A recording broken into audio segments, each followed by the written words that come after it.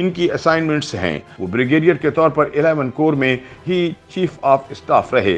بطور major general انہوں نے شمالی وزیرستان میں ڈویژن کی کمان سنبھالی اور افغان سرحد کے ساتھ باڑ لگانے کے منصوبے کی نگرانی کی۔ خفیہ ایجنسی ISI میں بھی تجرباتی ونگ کے ڈائریکٹر جنرل رہے، جبکہ لیفٹیننٹ جنرل کے طور پر IGCNIT رہے۔ فوجی جرنیلوں کی سینیارٹی لسٹ میں 5ویں نمبر پر اس وقت غالباً خاموش ترین طبیعت کے افسر کے طور پر معروف لیفٹیننٹ جنرل محمد عامر ہیں، جو کہ کشمیری برادری سے تعلق رکھتے ہیں۔